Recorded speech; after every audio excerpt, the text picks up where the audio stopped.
चलिए बच्चों, आज हम लोग प्रिज्म पढ़ेंगे। क्या पढ़ेंगे? प्रिज्म। आप लोगों ने प्रिज्म के बारे में कुछ तो सुना होगा कि प्रिज्म क्या होता है। अगर किसी प्रिज्म पर वाइट लाइट हम लोग डालते हैं तो वो क्या होता है, जब उससे निकलती है किरण तो अपने 7 रंगों में वो क्या होती है, विभक्त हो जाती है। ठीक है ना? तो उसी प्रिज्म के बारे में हम लोगों को क्या करना है, जानना है। आइए जानते हैं उस प्रिज्म को। ठीक है ना? देखना बेटा, प्रिज्म क्या होता है।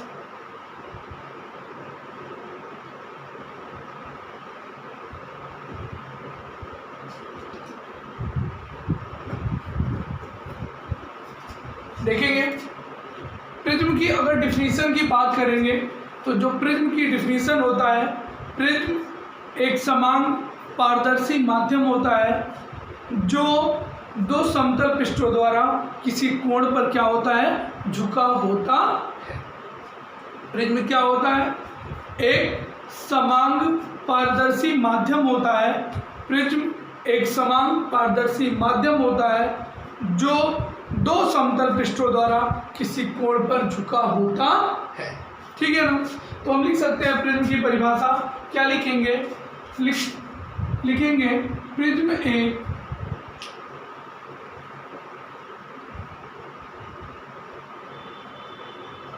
समांग पारदर्शी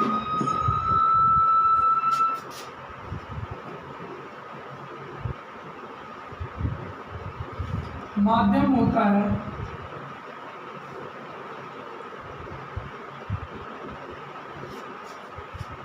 जो किसी कोण पर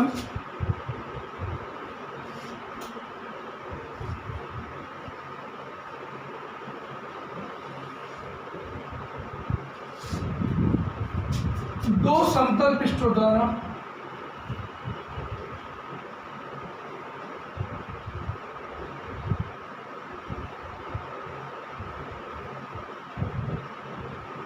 घिरा होता है।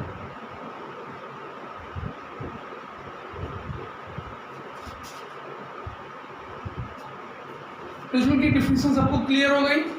प्रिज्म एक समान पारदर्शी माध्यम होता है जो किसी कोण पर 2 समतल पृष्ठों द्वारा क्या होता है, घिरा होता है। ठीक, आइए इस प्रिज्म का चित्र भी हम देख लेते हैं बेटा। यहाँ देखेंगे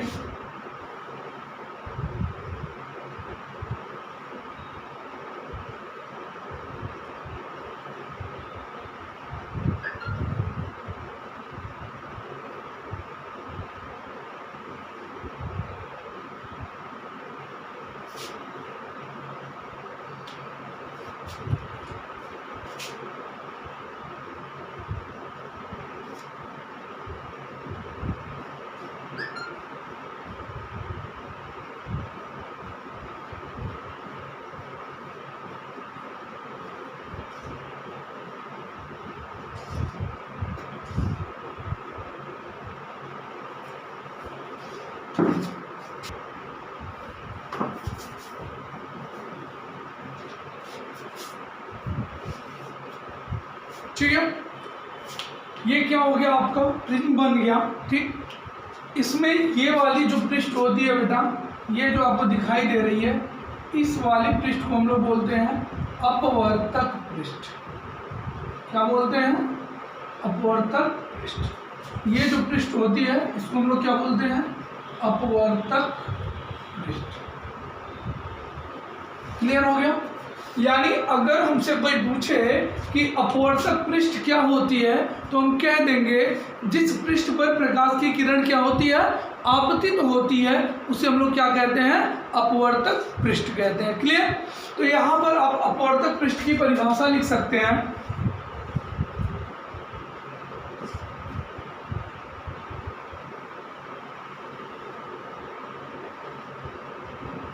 अपवर्तक पृष्ठ की जो परिभाषा होगी वो क्या होगी बेटा? सीधे लिख देंगे जिस पृष्ठ पर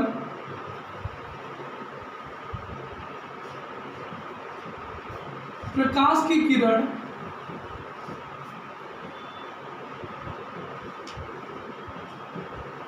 आपतित होती है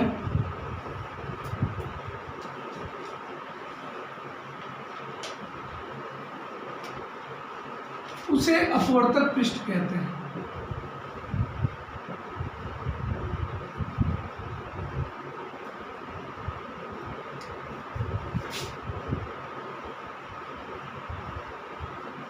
क्लियर हो गया? यानी अगर हमसे कोई अपवर्तक पृष्ठ की डिफिनीशन पूछे तो हम कह देंगे क्या, जिस पृष्ठ पर प्रकाश की किरण क्या होती है, आपतित होती है, यानी कि गिरती है, उसे हम लोग क्या कहते हैं बेटा, अपवर्तक पृष्ठ कहते हैं। क्लियर हो गया? यहाँ देखिएगा, ये जो एंगल होता है यहाँ आपको दिखाई दे रहा होगा, ये जो कोण, ठीक है ना, इसको हम ए से डिनोट करते हैं। किससे डिनोट करते हैं? ए से, ठीक है ना। ये जो एंगल होता है, इस एंगल के क्या होता है, इक्वल होता है, यानी ये भी किससे दिखाया जाता है, ए से दिखाया जाता है। ठीक, यही जो कोण होता है इसे हम लोग क्या कहते हैं, प्रिज्म कोण कहते हैं। समझ में आ रही बात? तो अपवर्तक पृष्ठों के बीच जो कोण बनता है, अपवर्तक पृष्ठों के बीच जो कोण बनता है उसे हम लोग क्या कहते हैं, प्रिज्म कोण कहते हैं। समझ में आ रही बात ना? कोई दिक्कत? तो हम कह सकते हैं प्रिज्म कोण की परिभाषा, प्रिज्म कोण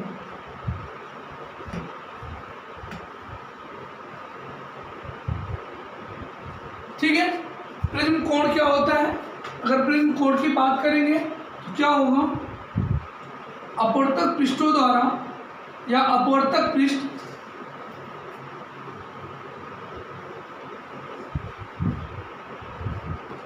जिस कोण पर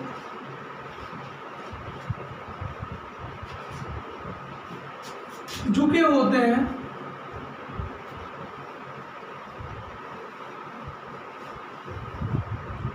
उसे प्रिज्म कोण, या इसका एक अन्य नाम और होता है अपवर्तक कोण। अपवर्तक कोण कहते हैं। कोई दिक्कत है बेटा? समझ में आ रही बात? क्या होगा, ये अपवर्तक पृष्ठ जिस कोण पे क्या होती है, झुकी होती है, उसे हम लोग क्या कहते हैं, प्रिज्म कोण या अपवर्तक कोण कहते हैं। समझ में आ रही बात? कोई दिक्कत? यहाँ तक सबको बात समझ में आ गई? ठीक है, इसको नोट कर लें।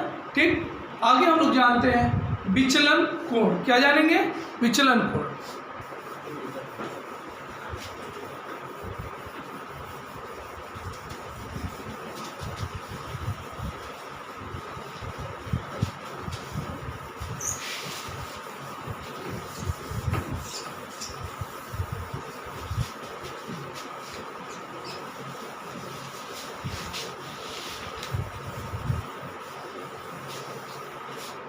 ध्यान देंगे बेटा, हमें क्या जानना है, विचलन कोण। क्या जानना है? विचलन कोण। देखिएगा, विचलन कोण क्या होता है और कितना होता है।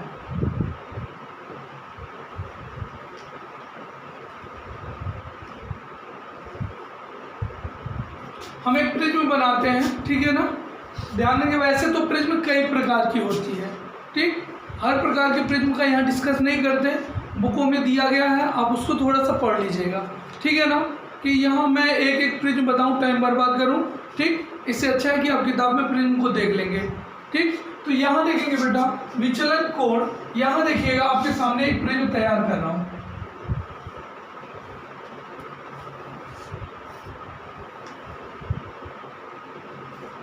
ठीक, ये एक प्रिज्म है, इस पर एक प्रकाश की किरण क्या होता है, आपतित होता है। एक प्रकाश की किरण क्या होता है बेटा, आपतित होता है। यहाँ ख्याल रखेंगे, देखेंगे ये कलर तो आ रहा है। एक प्रकाश की किरण क्या होता है, आपतित होता है, और ये यहाँ से अपवर्तित होके इस तरह से आगे बढ़ता है। क्लियर? अब पुनः ये क्या होगा, जब प्रिज्म से बाहर निकलेगा तो कुछ इस तरह से बाहर निकल जाएगा। क्लियर दिखा आपको? कोई दिक्कत? अब क्या करते हैं हम, यहाँ पर एक अविलंब खींच लेंगे। आप यहाँ पर क्या खींचेंगे, अविलंब खींचेंगे। तो जब अविलंब खींचेंगे तो हमारा अविलंब कुछ इस तरह से बनेगा। देखेंगे, ये हमारा क्या हो गया, अविलंब हो गया। ये हमारा क्या हो गया, अविलंब हो गया। समझ में आ रही बात? कोई दिक्कत नहीं? चलिए बेटा, अब यहाँ पे क्या होगा, अगर ये प्रकाश की किरण मेरी आपतित हुई तो इसको हम लोग क्या बोलेंगे, आपतन कोण, यानी कि आई। ये आपतन कोण कितना हो गया मेरा, आई हो गया, यानी आई से मत दिखा करके इसको किससे दिखाएंगे, I1 से दिखाइएगा। समझ में आ रही बात ना। तो इसका ये अपवर्तन कोण कितना हो गया बेटा, R1, क्लियर। और ये निर्गत किरण जो है इसमें कितना बनेगा, I2, और ये कितना बन जाएगा, I2। ये बात क्लियर हो रही है सबको, कोई दिक्कत। अच्छा, ये प्रकाश की किरण अगर डेविएट होगी ऐसे ना गई होती तो कुछ ये ऐसे जाती कि नहीं जाती, ये सीधे आगे निकलती है ऐसे। अगर ये प्रकाश की किरण यहाँ डेविएट यानी विचलित ना हुई होती तो ये कैसे जाती, पीछे इसको आगे हम बढ़ा दें ऐसे तो देखिएगा कुछ इस तरह से आती कि नहीं आती। हाँ, तो यहाँ पे हम डिफिनीशन क्या देते हैं बेटा, देखना। तो ये इसका विचलन कितना हुआ, मान लेंगे इसका विचलन कितना हुआ, Δ1, और इसका विचलन कितना हो गया, Δ2। क्लियर हो गया, कोई दिक्कत। तो यहाँ पर अल्पतम विचलन की अगर मुझे परिभाषा देनी है, किसकी देनी है, अल्पतम विचलन या विचलन कोण। समझ में आ रही बात ना। इसका एक अन्य नाम और कह सकते हैं हम, क्या, अल्पतम विचलन।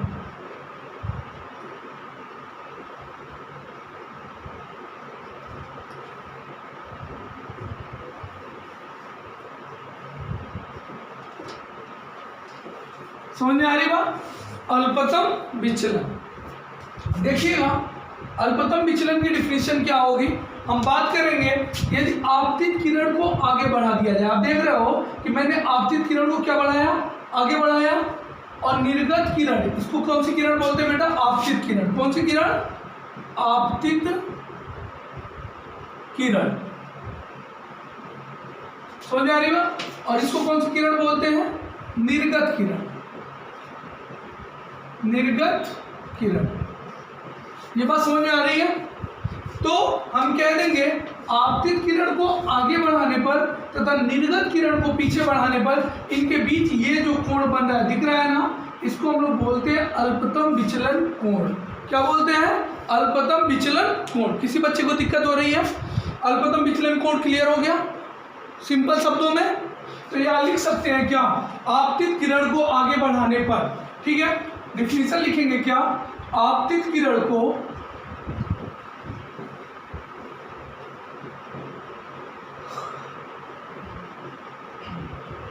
आगे बढ़ाने पर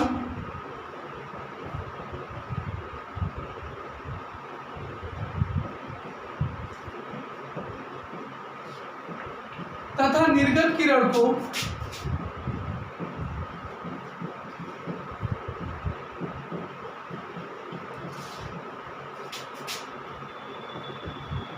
पीछे बढ़ाने पर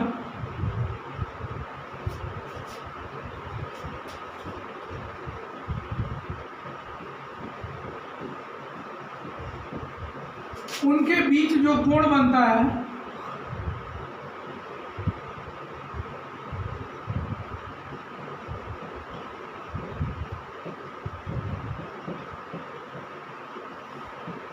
उसे क्या कहते हैं, विचलन कोण कहते हैं। क्या कहते हैं, विचलन कोण कहते हैं। क्लियर हो गया बेटा। आपतित किरण को आगे बढ़ाने पर तथा निर्गत किरण को पीछे बढ़ाने पर उनके बीच जो कोण बनता है उसे हम लोग क्या कहते हैं, विचलन कोण कहते हैं। क्लियर। आइए इसी विचलन कोण को हम क्या करते हैं, प्रिज्म कोण के पद में ज्ञात करते हैं। किस रूप में ज्ञात करेंगे, प्रिज्म कोण के पद में, ठीक है ना। तो यहाँ पे देखेंगे बेटा, यहाँ नाम लिख दीजिएगा, इसका कितना नाम लिखेंगे, ए। तो ये प्रिज्म कोण ए यहाँ दिखा भी दीजिएगा, कोई दिक्कत नहीं ना। यहाँ नाम लिख दीजिएगा बी, यहाँ लिख दीजिएगा सी, यहाँ लिख दीजिएगा डी, और यहाँ लिख दीजिएगा ई। कोई दिक्कत, पक्का 100% सर्टेन है। अच्छा, बहुत बढ़िया। अब यहाँ लिख क्या सकते हैं बेटा, देखना ध्यान से।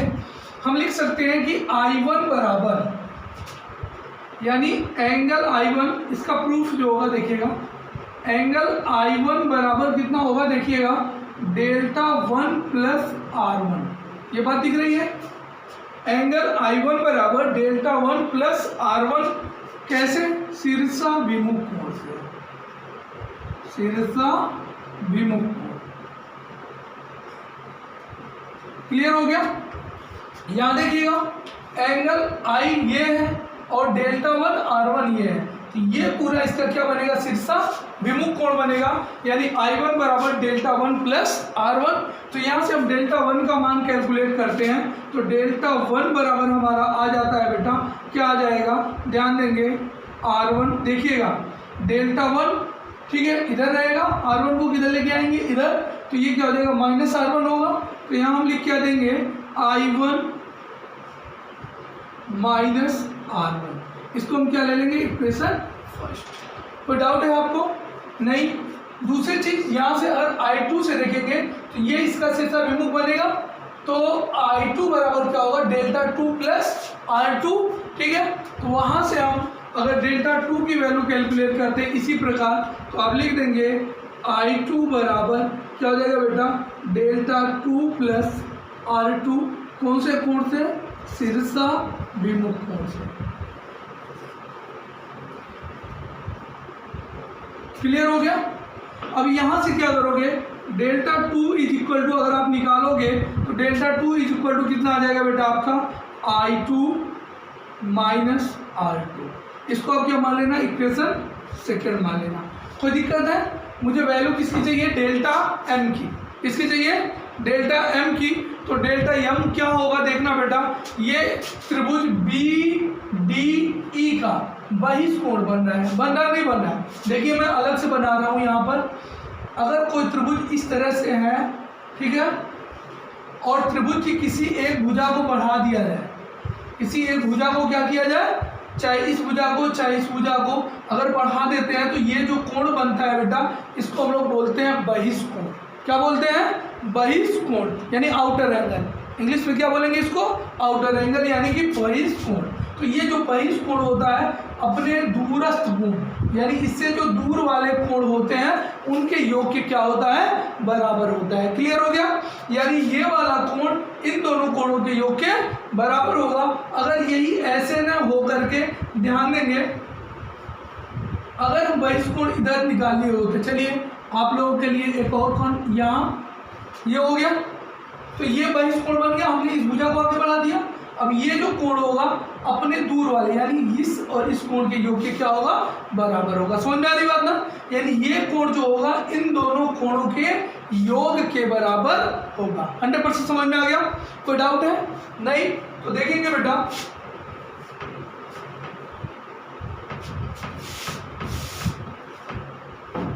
हम कर क्या सकते हैं? लिख सकते हैं कि डेल्टा m बराबर, क्या लिख सकते हैं? डेल्टा m बराबर डेल्टा 1 प्लस डेल्टा 2। क्लियर हो गया? डेल्टा m बहिष्कोण है, अपने दूरस्थ कोणों के योग के क्या होगा? बराबर होगा, यानी डेल्टा m बराबर डेल्टा 1 प्लस डेल्टा 2। इसको इक्वेशन क्या मान लेना? थर्ड मान लेना बेटा, ठीक। अब क्या करना? डेल्टा 1 और डेल्टा 2 की वैल्यू इसमें क्या करना? रख देना। समझ में आई बात? तो जब रखोगे तो यहाँ क्या हो जाएगा? डेल्टा m बराबर आपका आ जाएगा, डेल्टा 1 की वैल्यू कितनी है? I1 माइनस R1 और प्लस डेल्टा 2 की वैल्यू कितनी है? I2 minus R2। ये है, ठीक। अब यहाँ से क्या करना बेटा? R1 R2 को एक साथ रख लेना, I1 I2 को एक साथ। तो देखेंगे इधर, ठीक है, हम क्या करेंगे? तो लिखेंगे delta m is equal to हमारा क्या हो जाएगा?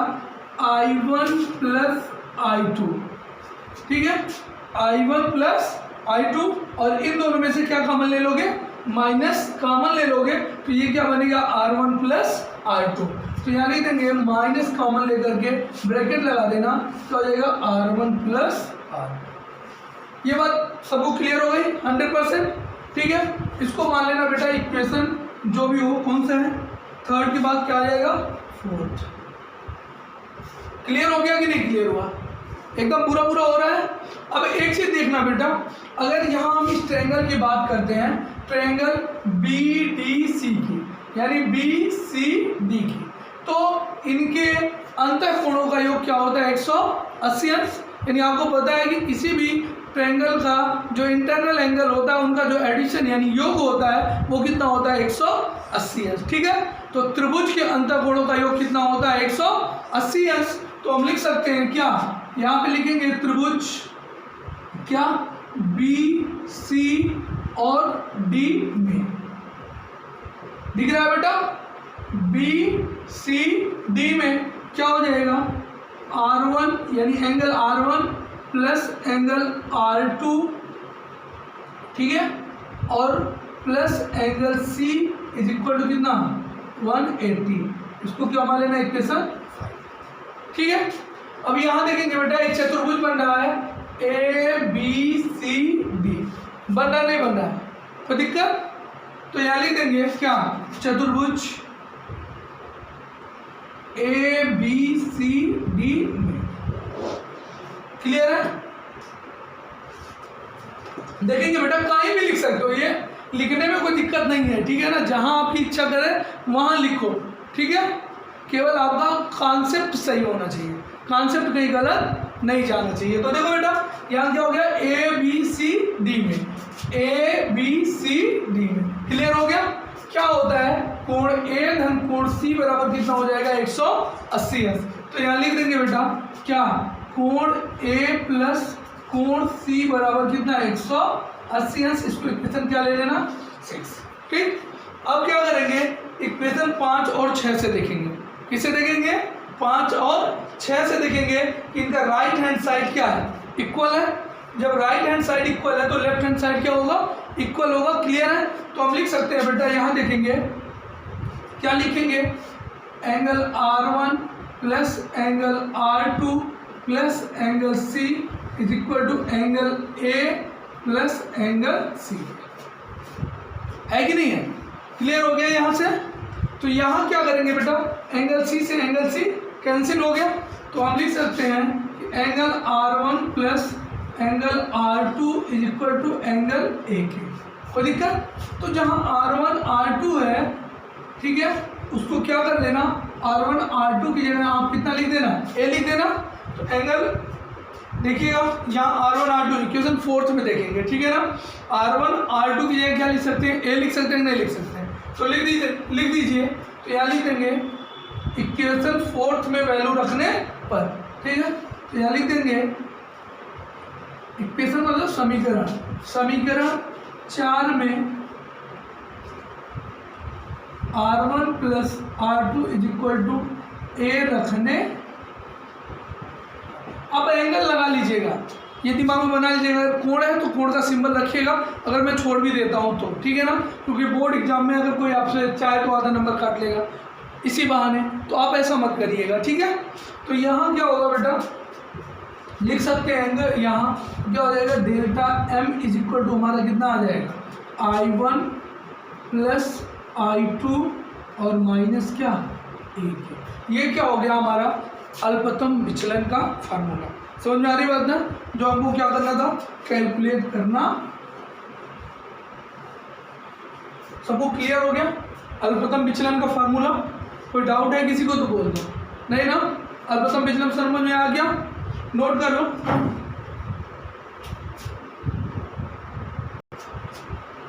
देखेंगे बेटा मान लेंगे, ठीक, अगर प्रिज्म के पदार्थ का अपवर्तनांक कितना है म्यू, प्रिज्म के पदार्थ का अपवर्तनांक कितना है म्यू है, और बाहर का अपवर्तनांक कितना है 1 है। समझ में आ रही बात ना।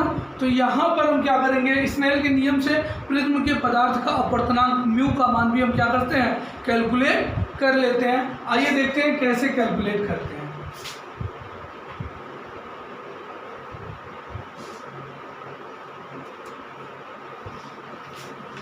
मान लेंगे जो बाहर का अपवर्तनांक है वो कितना बेटा μ1 है, दिख रहा है, हाँ, बाहर का अपवर्तनांक कितना है μ1 है, और प्रिज्म के पदार्थ का अपवर्तनांक कितना है μ2 है, ठीक। तो यहाँ पे क्या करते हैं हम ले लेते हैं μ1 इज इक्वल टू कितना लेते हैं 1, आ रहा है ये कलर नहीं, ठीक है। चलिए यहाँ पे हम क्या करेंगे μ1 इज इक्वल टू कितना लेंगे 1 लेंगे, μ1 यानी बाहर कितना मान लेंगे वायु या निर्वात है, ठीक, और वहाँ μ2 बराबर कितना ले लेंगे बेटा मान लेंगे प्रिज्म के पदार्थ का सापेक्ष अपवर्तनांक कितना है म्यू है, ठीक। और क्या होगा जो हमारा एंगल I1 है वो क्या होगा, I2 के बराबर होगा, और उसको हम कितना ले लेते हैं, I ले लेते हैं। कितना ले लेते हैं, I। तो हमारा एंगल R1 जो होगा वो किसके बराबर होगा, R2 के बराबर होगा, और उसको हम किसके बराबर ले लेते हैं, R के बराबर। ठीक है ना। अब यहाँ हम क्या करते हैं बेटा, स्नेल का नियम लगाते हैं। किसका नियम लगाते हैं, स्नेल का नियम लगाते हैं। और स्नेल का नियम क्या कहता है, स्नेल के नियम से, ठीक है, स्नेल के नियम से यानी स्नेल्स रूल या स्नेल्स लॉ। ठीक है ना। क्या हो जाएगा बेटा, हम जानते हैं क्या होता है कि साइन I अपॉन साइन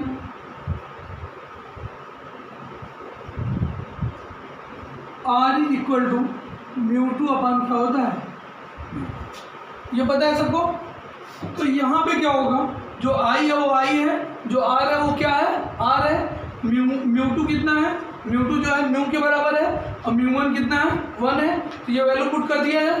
तो यहाँ पुट करेंगे तो ध्यान देंगे क्या होगा, हमारा क्या आ जाएगा, sine I upon sine R is equal to क्या हो जाएगा बेटा, ध्यान देना, μ2 की वैल्यू म्यू है और μ1 की वैल्यू कितनी है, 1। क्लियर हो गया 100%।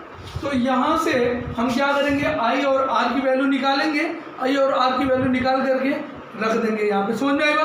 तो यहाँ क्या होगा बेटा, ध्यान देना, जो हमारा I1 है, जो I2 है, ये I के बराबर है, जो R1 है, R2 है, वो किसके बराबर है, R के बराबर है। समझ में आ रही बात। तो यहाँ क्या करना है, एक काम करना, ठीक है, अब वैल्यू उठा करके रख देना। आपको पता है कि R1 प्लस R2 बराबर कितना है, A है ना। तो यहाँ लिख सकते हैं, ध्यान देंगे हम, यहाँ लिख रहा हूँ क्या, R1 प्लस R2 बराबर कितना है, A के बराबर है। R1 R2 किसके बराबर है, R1 R2 किसके बराबर है, A के। तो आपको पता है कि R1 R2 किसके बराबर लिया गया है, R के। तो यहाँ लिख देंगे क्या, R प्लस R बराबर कितना, A के। तो यहाँ हो जाएगा 2R बराबर कितना के, A के, यानी R बराबर कितना आ गया बेटा, A बाई। क्लियर हो गया। तो जहाँ R है वहाँ कितना लिख सकते हैं, A बाई 2 लिख सकते हैं। लिख सकते हैं कि नहीं लिख सकते हैं। और जहाँ I है वहाँ क्या लिखेंगे, I1 I2 की जगह I लिखेंगे। तो यहाँ आप क्या करना, देखना ध्यान से, यहाँ आप लिख देना। देखिएगा मैं इसको मिटा रहा हूँ, ठीक है। यहाँ से थोड़ा देखिएगा,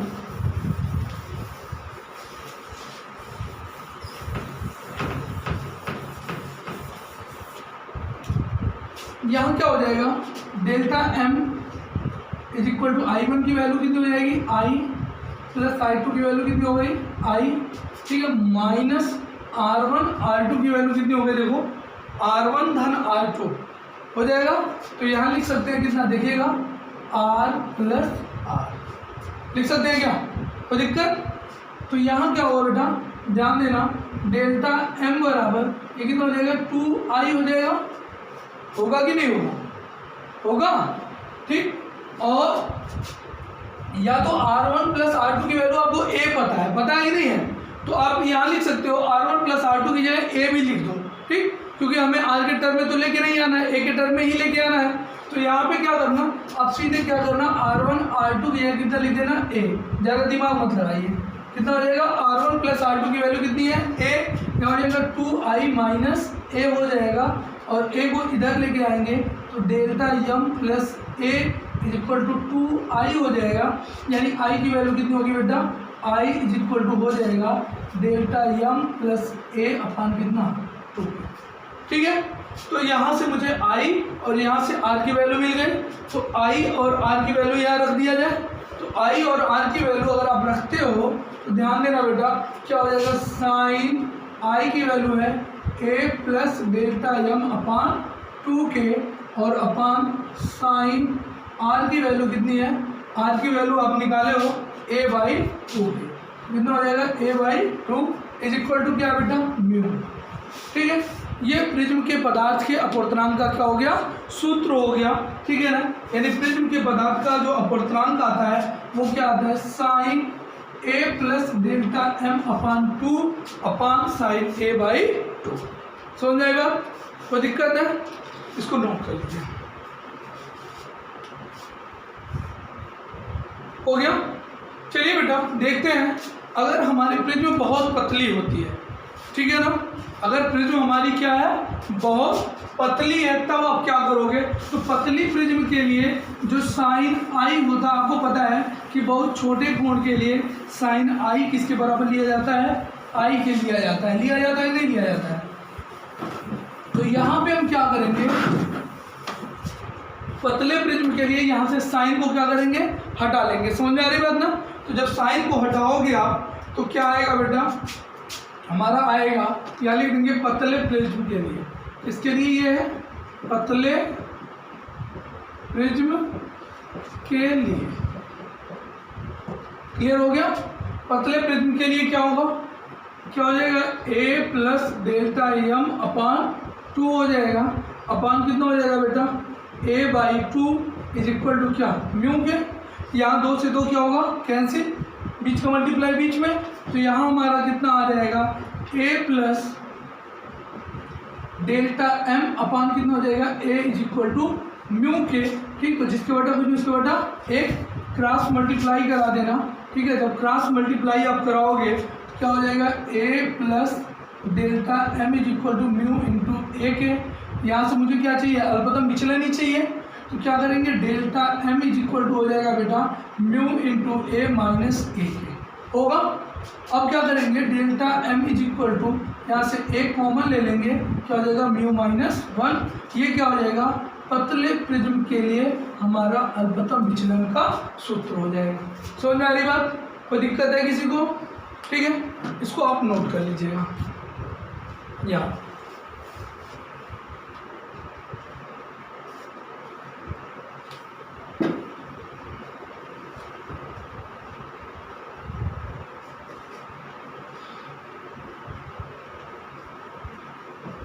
यहाँ देखिएगा बेटा, जो कंटेंट मैंने आपके लिए लेके आया है, क्या आया हमारा, delta M is equal to क्या, ए ब्रैकेट में म्यू माइनस 1, यही आया ना।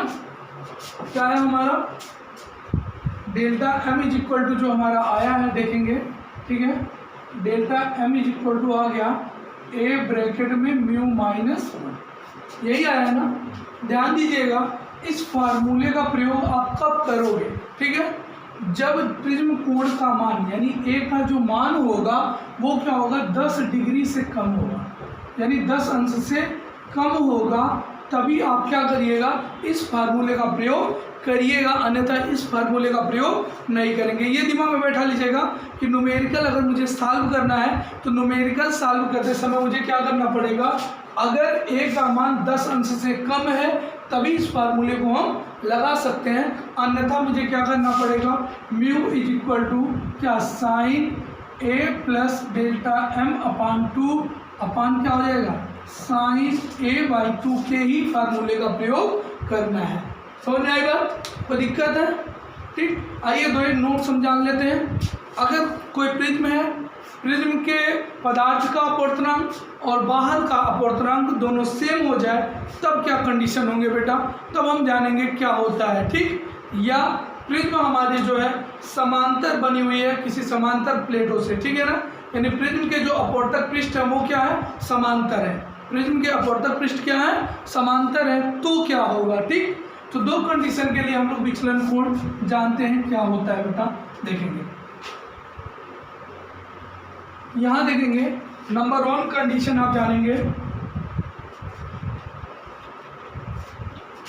कंडीशन नंबर 1 को जानेंगे, क्या, जब क्या होगा, प्रिज्म के पदार्थ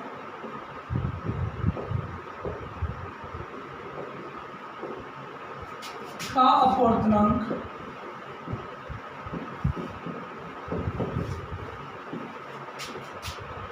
बाहर के अपवर्तनांक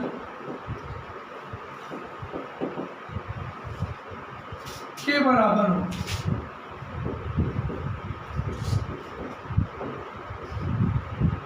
क्या हो गया, जब प्रिज्म के पदार्थ का अपवर्तनांक क्या होगा, बाहर के अपवर्तनांक के बराबर होगा। तो ध्यान देना बेटा, ये हमारी क्या हो गई, प्रिज्म हो गई, ए बी सी। अगर इस पर कोई प्रकाशीय किरण आपतित होती है, ठीक, तो वो बिना विचलित हुए क्या होती है, सीधे निकल जाती है। दिख रहा है, नहीं दिख रहा है? यदि कोई प्रकाशीय किरण इस पर आपतित हुई तो वो बिना विचलित हुए क्या होगी, बाहर निकल जाएगी। नहीं दिख रहा है? चलिए दूसरे कलर का प्रयोग करते हैं। यहां देखेंगे, ये हो गया, ये दिखा, ठीक। यहां पे क्या होगा, यहां क्या होगा बेटा, ध्यान देना, यानी अगर कोई प्रकाशीय किरण इस पर आपतित हुई, ठीक, तो वो क्या होगी, बिना विचलित हुए बाहर निकल जाएगी। यानी इस कंडीशन में क्या होगा, I1 जो होगा वो क्या होगा, R1 के बराबर, यानी जो आपतन कोण होगा वो अपवर्तन कोण के बराबर होगा। समझ में आ रही बात? और जो हमारा विचलन कोण होगा वो कितना होगा बेटा, 0। समझ में आ रही बात ना?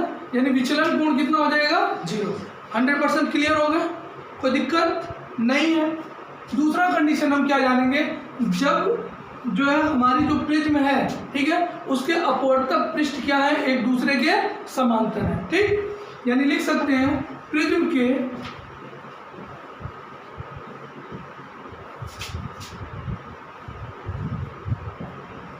अपवर्तक पृष्ठ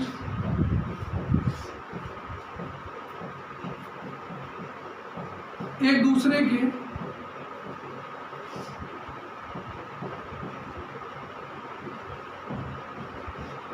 समांतर, अर्थात यहां पे क्या होगा, angle A is equal to कितना हो जाएगा, 0। यानी जो कोण A होगा वो किसके बराबर होगा, 0 के बराबर होगा, ठीक। तो यहाँ पे आप क्या करोगे, ध्यान देना, यानी ऐसे आपने बनाया, ये क्या हो गया, ये दोनों अपवर्तक पृष्ठ हो गए और एक दूसरे की क्या है, समांतर है, ठीक। तो यहाँ पे जब कोई प्रकाश की किरण इस तरह से आपतित होगी बेटा, तो जब इसमें जाएगी, ठीक, तो अपवर्तन के पश्चात जो निर्गत किरण निकलेगी वो आपतित किरण की क्या होगी, समांतर होगी। ये क्या होगी, इसके समांतर होगी।